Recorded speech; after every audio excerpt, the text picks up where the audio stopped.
Let me ask you this question. Why is it that many black people do not see the value of education like other ethnic groups who come to this country and excel?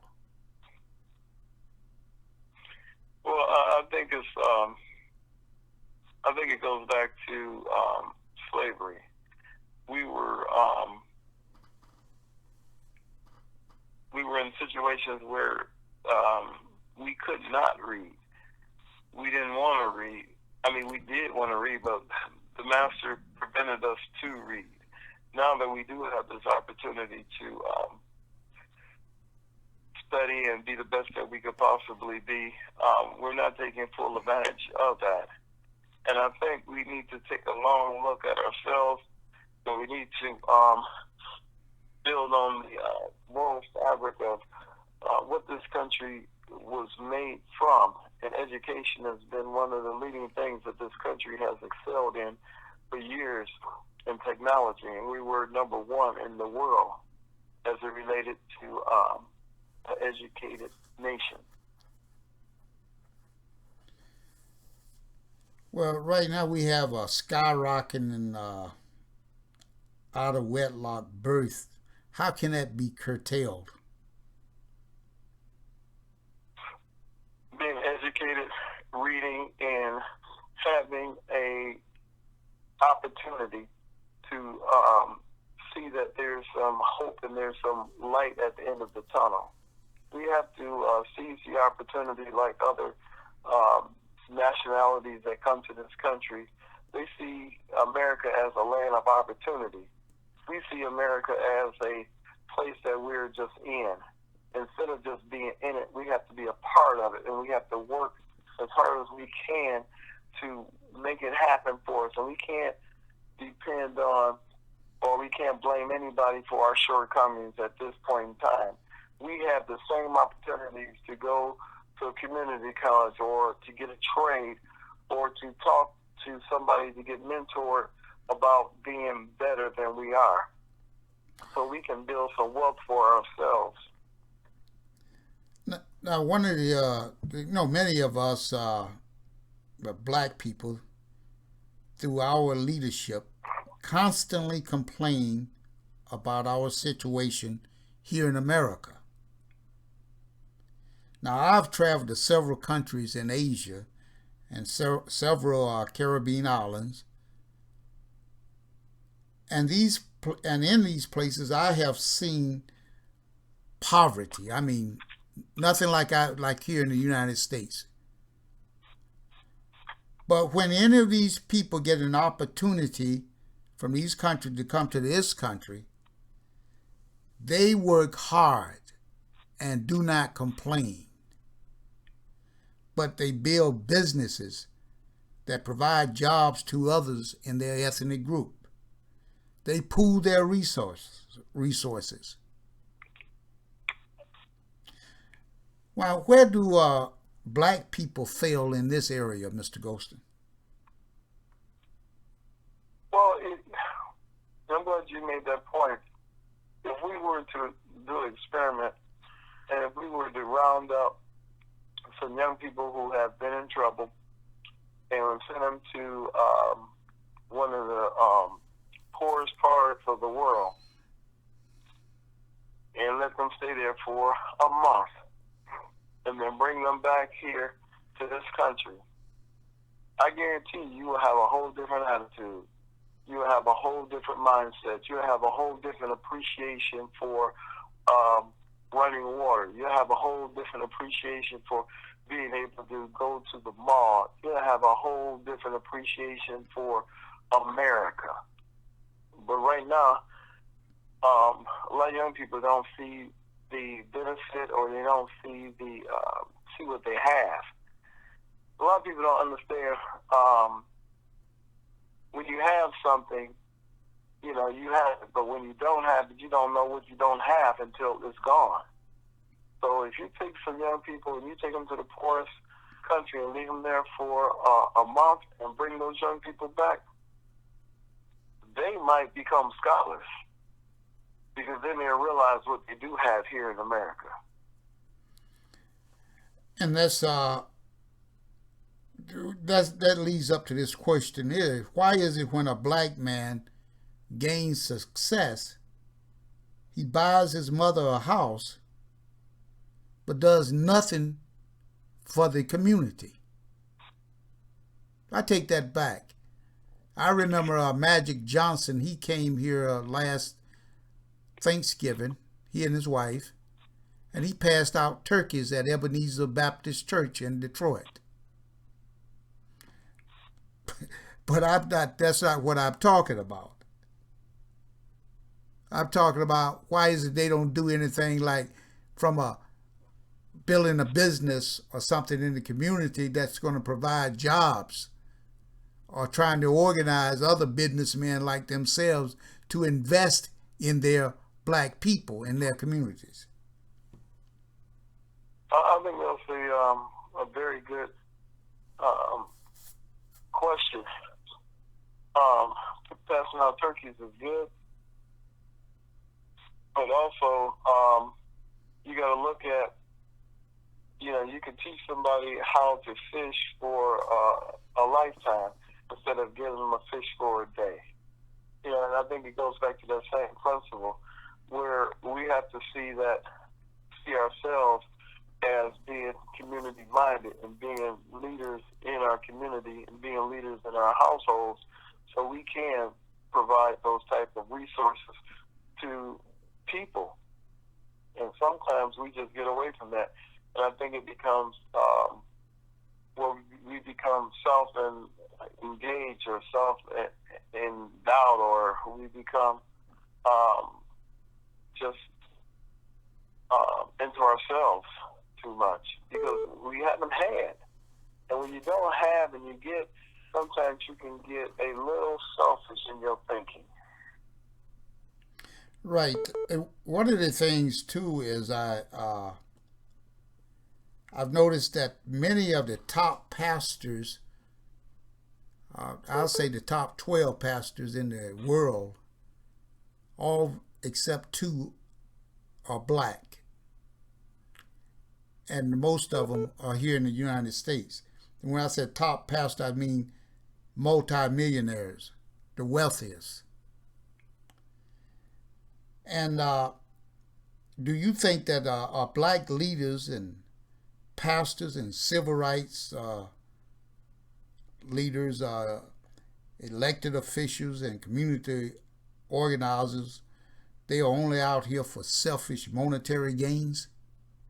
I don't know. I really can't answer that question, but what I see is I don't see them putting together entrepreneurship programs for the community, or I don't see them with their huge churches building centers as it relates to teaching people about banking or trades or things of that sort, when they do have the resources or they do have the means in the churches, the church coffers to create things like that. I saw where one pastor, I believe it's down in Atlanta, Georgia, who urged his congregation to raise money to buy him a $68 million private jet. Now, to me, which is so frivolous, because that money could have been used to start an investment bank, a national black investment bank, to fund growth in communities all over this country for blacks, to become self-sufficient and empowered economically. Do you think that we just have the wrong value system as a people? I don't think we have the wrong value system as a people. I think we just been misled as a people. And I think it's up to the leaders to get us back on track in terms of the things that we need to do.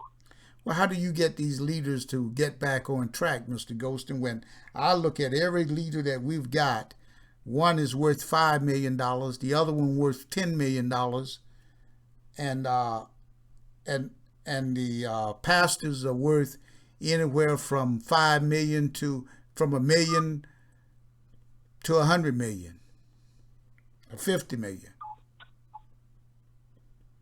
How do you get them back on track?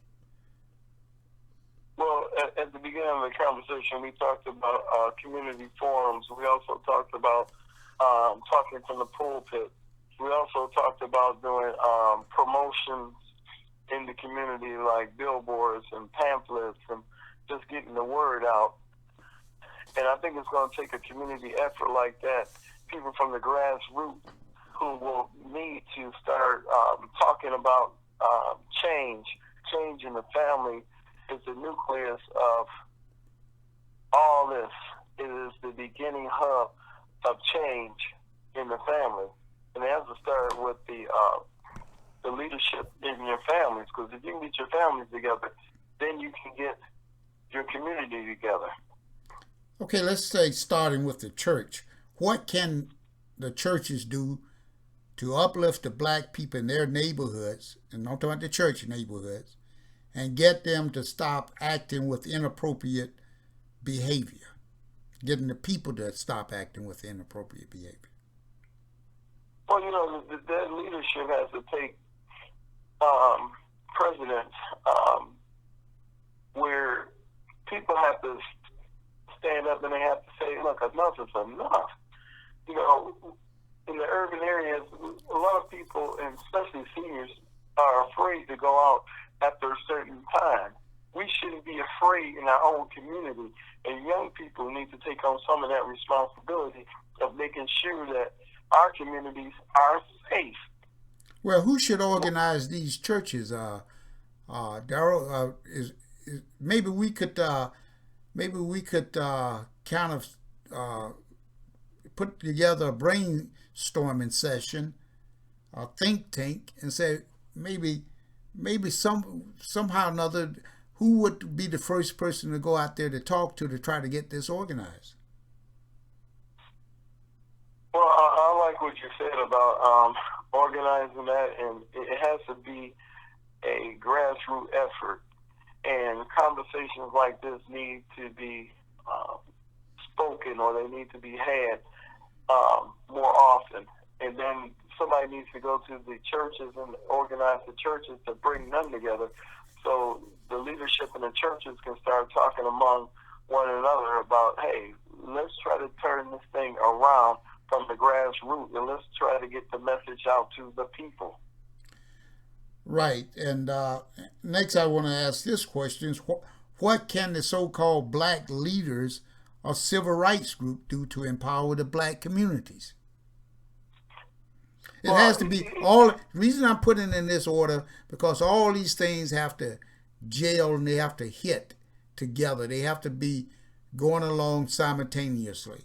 You got to get the churches to work, get people to act appropriately, and teach them to respect each other. Now you got to have these black leaders of these civil rights organizations.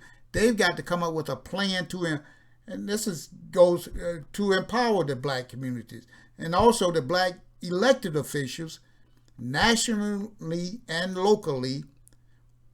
They need to encourage other wealthy blacks to invest in the black community.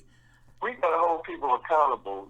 That's the main thing. You got to hold the black male accountable for his own family, and they're doing that through child support. They're making him become accountable by making him pay. Nobody should have to make anybody pay for their own child. This is what you should do. It's the moral thing to do. You laid down with that woman. You made that baby. You be responsible for it. It's just that simple. In our community, we can't blame anybody but ourselves for what has happened in Detroit. And everybody's up and out talking about, oh, well, there's a whole bunch of white people coming back to Detroit. They're taking up this. Well, you know what? You were in control of the city for how many years? What did you do? Who did we hold accountable? We let the mayor do whatever he wanted to do, when he was in the office, and now he's serving time in prison. Nobody sat down and said, "Hey, look, fool, get yourself together and make sure that this gets done." It ain't about you having a run at this, doing what you want to do. It's doing the right thing for the people that elected you. You got to hold everybody accountable for what has happened.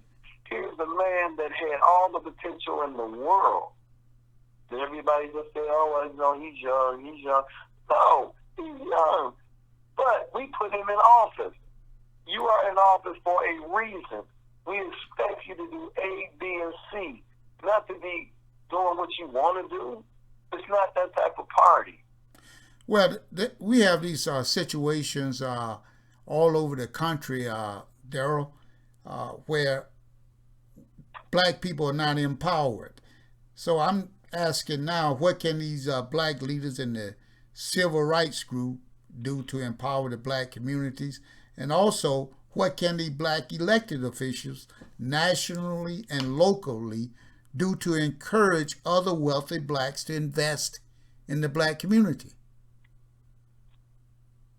I don't think it's going to happen. And I'm not trying to be funny, but from your experience in business, and you know how hard it takes, or how long it took, you know, you to gain wealth. A lot of people, once they gain that wealth, they become selfish and self-centered, you know, with their own thing. And it's hard to let people or tell people, "Hey, you got to give back." Some people are going to give back. Some people are going to donate money. But a lot of people, I worked really hard to get this, and it's just not happening. You know, I got mine. You're going to get yours. That's what you can. Well, that's not the right attitude, but a lot of people take that attitude. Well, that mindset has to be changed, and I can't understand. For 25 years, Dr. Claude Anderson had a plan out there to empower the black communities, to create jobs in the black communities, and I have not seen anybody take up that torch and run with it and say, "We can do this." Yet you got a lot of individuals out there who have made mega millions of dollars. Yeah, and they have the wherewithal to come in and to do something, to organize and start something. If you invest $50 million into the black community, into a national investment bank, or more, or whatever it takes, and they can do that. Not only them, but if the leadership out there will organize blacks to the point and say, "Hey, let's get 1 million people to invest $1,000. You end up with $1 billion to use." And I think there are many people out there that would do something if the credibility of the leadership came together and said, "Hey, we're going to organize and we're going to harness this $1 trillion going through our hands every year and start creating within our communities a viable economic structured society that's going to generate jobs and businesses in that community." And that's what it's going to take, Mr. Goldston. I don't think it's a lost cause at all. I think it's just going to take leadership. Everybody has a leader. You better believe it. And the leader starts with the household. If we can't get our households together, how do you expect us to get our Well, it has to start with the leader outside of that. They have to work on the household. I gave you 3 areas there. You got the church to work with the appropriate behavior and to work with the families. They can do that. Then you got the civil rights organization. They can work with trying to empower the black communities. And then you have the black elected officials that can encourage and working with the civil rights organizations to get people to invest and organize entities that can be structured for investment purposes. That's how you can do it. That's my opinion anyway. But Mr. Ghostin, I really appreciate you coming on this afternoon. And if you, I'm gonna give you an opportunity to say a few more words before we end this session. Well, it's been a pleasure to be on your show, and I think you were right on point when you asked for a solution to the problem. Just don't put the problem out there. Have a solution to make the situation better. And hopefully somebody is listening and somebody can take this and run with it, and maybe they can make a change in the community, or maybe they can make a change in their own family, or maybe they can see a different perspective on how they should be helping their families a lot more, and be not just a sperm donor, but a father. Well, thank you, Mr. Ghostin. I want to thank my audience, and I want to tell the audience to share this video. Talk with your other people. If you like this video, share it. Subscribe to this channel here. My goal is to try to reach as many people as possible. It's time for our community to come together to do something positive economically, as well as teach appropriate behavior to our people. And we must start somewhere. You can organize in your communities, and just as we are beginning to organize in our communities. So I want to thank you and have a great day.